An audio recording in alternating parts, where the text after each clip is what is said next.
Welcome back to the channel, guys. I got myself another project. I don't know why I said yes to it. It needs some love. It is rough, but it was free. And if you know me, I'm not saying no to a free Honda Accord. So let's check it out.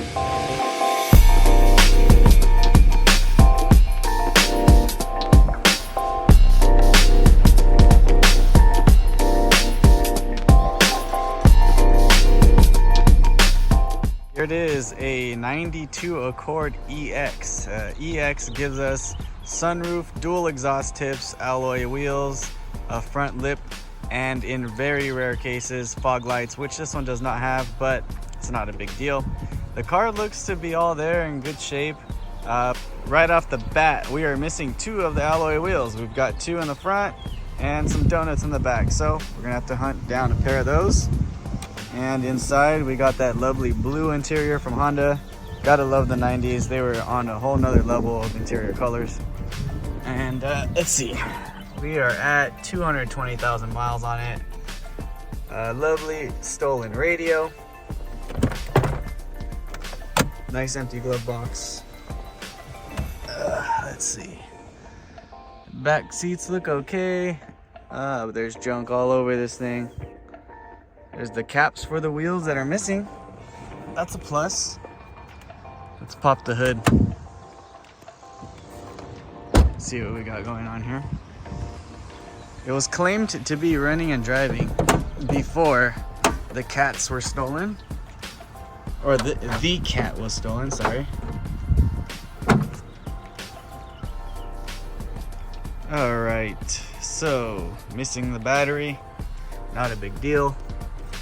I'm not sure why it's off though, but we got spider webs for days. The distributor is fully retarded on the timing. Strange. Nice kinked coolant hose for the idle air control valve. God knows what that timing belt looks like. There's your power steering leaking alternator, air conditioning down at the bottom. If the AC still works on this thing, that would be absolutely incredible. We've got probably beat motor mounts front and back. Little ABS pump right here. So all the bones are there, but most definitely needs some love. More than likely a huge maintenance required, probably timing belt, water pump, all that deal. I don't know if I'll get that deep into it, but we'll definitely get it running and moving around, that's for sure.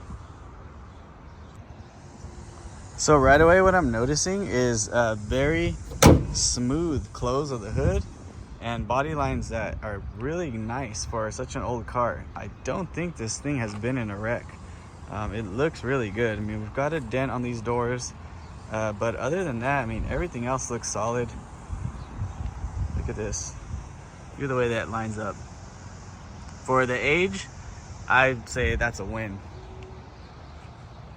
There's those dual exhaust tips. Okay, let's see what we got going on in here.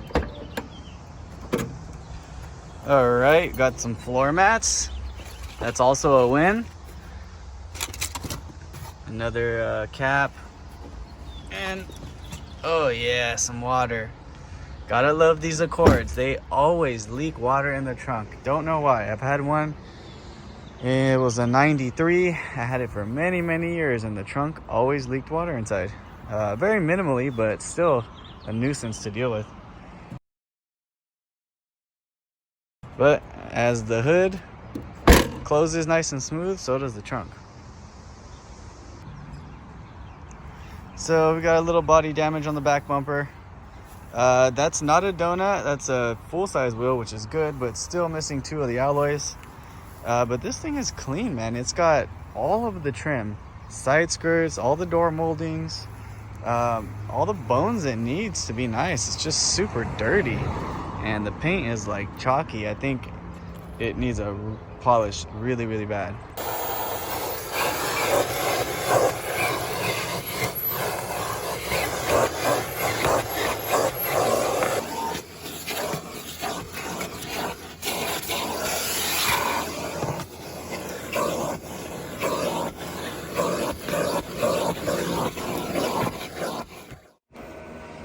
Okay, we showed the interior a little love, vacuumed it up.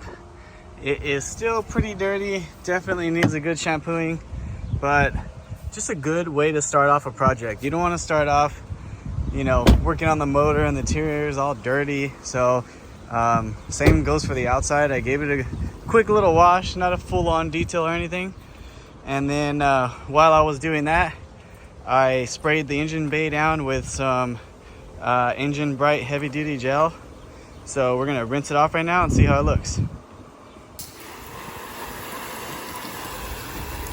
Start from the top. I didn't spray any on the hood, so it's not getting clean. But you don't want to use super high pressure with this. Just kind of let everything do its job. You could hit it with a little bit of higher pressure later, but I like to just hit it normally and see what happens. You could also tell what hasn't been fully rinsed off. You see that hose, that little gel stuff? There you go, clean. So you can see parts that you haven't fully rinsed off all the way.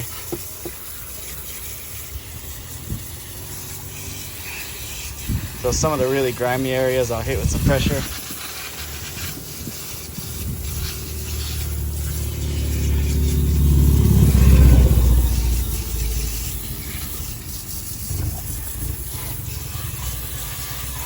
This whole area right here was just full of crud. Look at that, you can see white now.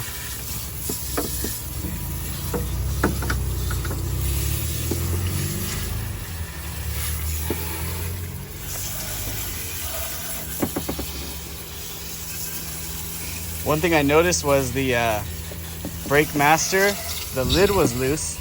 So I popped it open and there's no fluid in there. So very strange. I'm gonna have to see what the heck is going on with that. But I also just realized that there's a Craftsman wrench in here too. So free tools, can't complain. We got a Honda battery in here and it's from 21, so that's a good sign. It can't be that bad. So let's see what we got for voltage.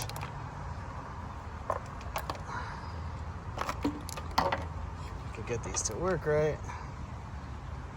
We are at 12 volts. Not bad for sitting. Might have some low cranking amps, but we'll hook it up to a trickle charger and see what it does. Got this sucker hooked up to the charge. Let's see what happens. We'll leave it charging, trickle charging overnight. Cross our fingers, we don't gotta buy a battery. I've got some faith that this one will still charge up. All right guys, well, that's the end of the video. Thanks for watching. I just wanted to introduce this project. It's gonna be fun, you know, bring me back to my roots of where I started on Hondas and Acuras. As you can see behind me, I still hung on to them. So yeah, this one should be easy. As long as it doesn't need anything internal like rings or bearings, I should be able to do everything else.